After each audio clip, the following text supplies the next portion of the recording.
Bismillahirrahmanirrahim. Allahumma sholli ala Muhammad wa ala ali Muhammad. Amma ba'd. Di kesempatan sebelum ini saya sudah menjelaskan sedikit gambaran tentang sejarah kekhilafahan Khulafaur Rasyidin terdahulu, meskipun tidak secara detail dan banyak. Secara singkat, setidaknya kita semua punya gambaran sedikit wawasan tentang kekhilafahan Khulafaur Rasyidin terdahulu. Kita sedikit berbicara kekhilafahan atau pemerintahan setelah Khulafaur Rasyidin, di mana setelah Ali bin Abi Thalib yang diteruskan oleh Hasan bin Ali yang genap pada tahun 40 Hijriah, maka kekhilafahan beralih kepada Bani Umayyah yang pertama oleh Muawiyah bin Abi Sufyan pada tahun 41 Hijriah sampai 132 Hijriah, sekitar 90-an tahun.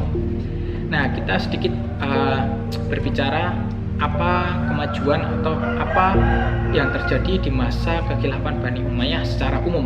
Mungkin kita saya tidak akan menjelaskan secara detail, dan mungkin juga kalau kalian baca lebih banyak lagi dalam kitab sejarah akan ada pro kontra, di mana masa kekhilafahan Bani Umayyah ada semacam hal-hal negatif menurut sebagian ulama. Tapi terlepas dari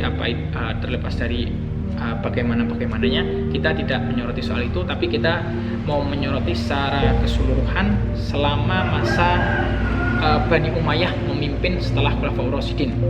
Ada hal-hal positif, ada hal-hal yang bisa kita tiru atau kita bisa lakukan di zaman kita sekarang.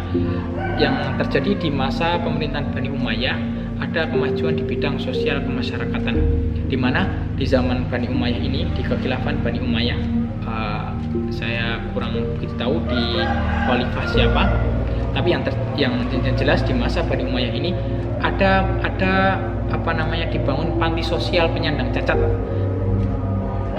Ini ternyata di zaman kekhilafahan atau di masa kepemimpinan Walid bin Abdul Malik. Ini anak turun-temurunnya Muawiyah. Dia menyediakan layanan-layanan khusus bagi para muslimin atau orang-orang lain yang memiliki kekurangan seperti cacat.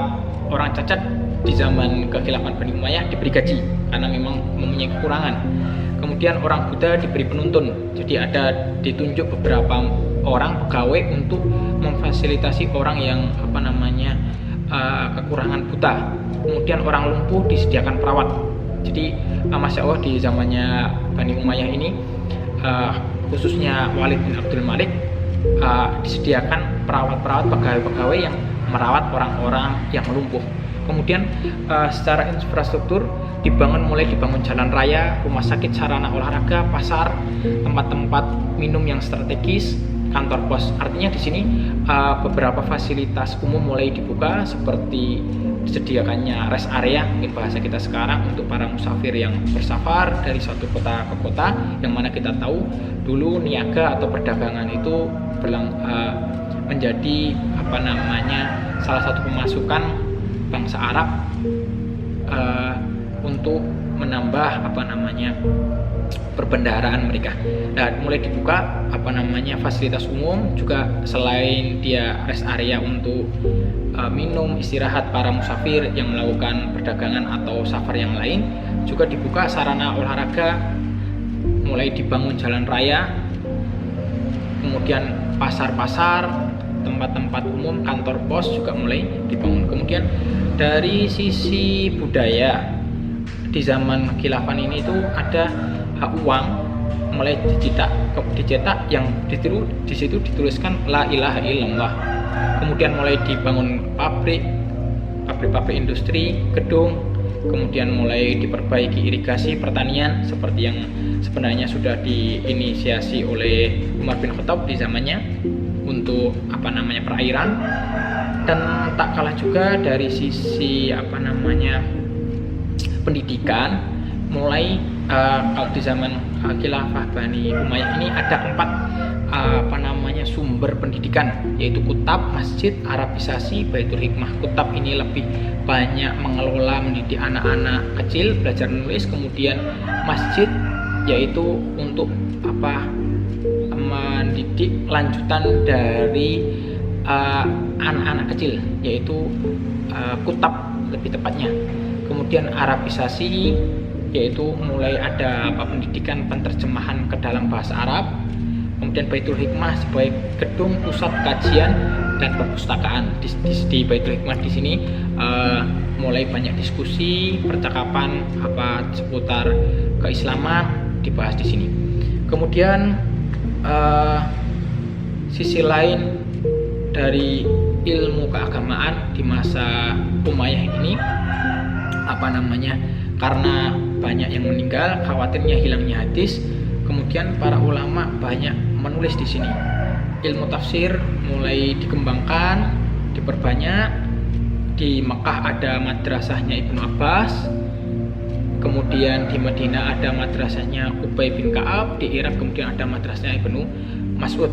Di mana ilmu tafsir di situ di 3 tempat itu, di Mekah, Madinah, dan Irak digencarkan dan mengikuti sanad yang ada dari Ibnu Abbas, Ubay bin Ka'ab, Ibnu Mas'ud.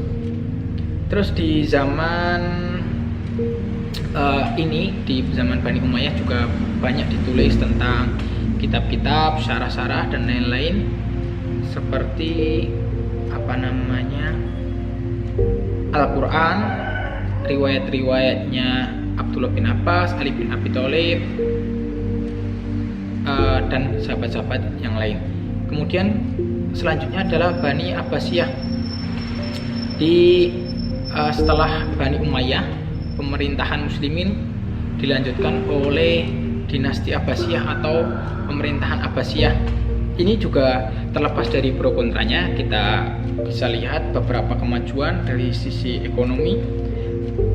Mulai dibangun sumur di tempat-tempat istirahat seperti yang diinisiasi oleh Al-Walid sebelumnya di masa pemerintahan Bani Umayyah. Di situ mulai lebih dibenahi lagi soal rest area sehingga mengenakkan kafilah dagang, membangun armada-armada dagang. Armada-armada dagang berarti semacam armada transportasi. Kemudian di kekhilafan Abbasiyah ini mulai mengenal mata uang dinar emas. Jadi dalam transaksinya adalah selain uang yang sudah beredar bertuliskan la ilaha illallah, di situ juga ada mata uang emas yang bisa dijadikan transaksi. Kemudian di bidang pendidikan di masa Abbasiyah ini itu banyak muncul ulama-ulama dan karya-karya yang banyak juga, seperti lahirnya 4 mazhab yang kita kenal sekarang, Imam Abu Hanifah, Imam Ahmad bin Hanbal, Imam Syafi'i, kemudian Imam Malik. Seperti yang kita tahu kalau karya-karya mereka, Imam Abu Hanifah yang paling terkenal Al-Fiqhul Akbar. Meskipun di situ judulnya adalah Fiqh Akbar, tapi isinya sebagiannya adalah akidah-akidah. Kemudian Imam Malik kita sangat kenal dengan karyanya Al-Muwatta, Imam Syafi'i kemudian Imam Ahmad bin Hanbal, Musnad Imam Ahmad. Banyak karya yang dihasilkan di zaman ini karena memang para pendiri madhab juga berkembang pada zaman Bani Abbasiyah. Nah, mulai dirumuskan juga metode tafsir lebih terperinci, terstruktur, seperti adanya tafsir bil maksur, tafsir bil ra'yi, dan kalau kita baca-baca ulumul Quran akan ada jenis mode tafsir lain, tafsir isari dan tafsir-tafsir yang lain. Itu di zaman Abbasiyah. Nah, di zaman Abbasiyah ini kurang lebih memimpin muslimin sekitar 524 tahun, sekitar 130 Hijriah sampai 650 Hijriah, sekitar 500 tahun. Kemudian yang terakhir adalah Utsmani. Di masa Utsmani ini memang kekhilafahan terakhir yang ada di zaman di masa kejayaan muslimin. Dan di sini kita kalau melihat ada kemajuan di bidang pendidikan, di mana literasi ilmu keagamaan, turos-turos juga mulai dilengkapi. lebih banyak di masa ini itu memperbanyak syarah-syarah dari kitab hadis terdahulu, kemudian hasiah-hasiah. Hasiah itu catatan-catatan keterangan sedikit yang ada di sebelah kanan dari kitab-kitab hadis biasanya. Itu begitu, mulai dibanyakan di zaman ini. Kemudian ada hal yang menarik di zaman ini, yaitu adanya legitimasi dari mufti, keputusan tidak bisa berjalan. Artinya semua penguasa tidak akan bisa menerapkan menerapkan aturan-aturan sampai ada legitimasi dari seorang mufti atau ulama yang ditunjuk di masa itu, sehingga keputusan ini baru bisa berjalan. Jadi para penguasa konsul dulu dengan para ulama soal ketentuan hukum atau undang-undangan, baru kemudian ketika ulama sudah memberikan ACC, menerima, baru dijalankan undang-undangan tadi, perundang-undangan tadi, aturan-aturan tadi. Sehingga zaman Utsmaniyah ini keterikatan dengan syariat Islam juga sangat kental, meskipun kita tidak memungkiri di masa-masa terakhir setelah Sultan Abdul Hamid yang kedua, yang berusaha mengembalikan literasi, memperbaiki umat di zaman itu sehingga mereka tetap berpegang kepada syariat Islam, runtuh setelah dipimpin oleh Kemal Atatürk yang mengubah negara menjadi negara sekuler. Kemudian yang terakhir adalah di masa Utsmani ini madrasah-madrasah yang semula mengajarkan ilmu agama disisipi, kemudian dikembangkan juga tentang pembelajaran sastra, pengetahuan umum yang kita kenal dengan Maktab Al-Ma'arif atau Maktab Ulumil Adab. Itu sedikit gambaran dari masa kekhilafahan, sedikit cerita kisah sejarah yang bisa kita saksikan.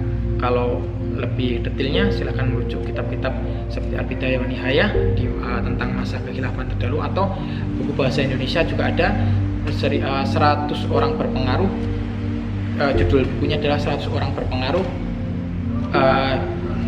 100 orang berpengaruh selama abad ini. Yang disebutkan di situ nomor satunya adalah Nabi Muhammad, dan kemudian dikisahkan di situ adalah masa kekhilafahan dari Khulafaur Rasyidin, kemudian Bani Umayyah, Bani Abbasiyah, Utsmaniyah, beserta rincian-rinciannya, meskipun tidak secara detail, tapi kita akan mendapatkan gambaran di situ. Dari saya cukup sekian. Wa qul qouli hadza wa astaghfirullahi wa lakum. Assalamualaikum.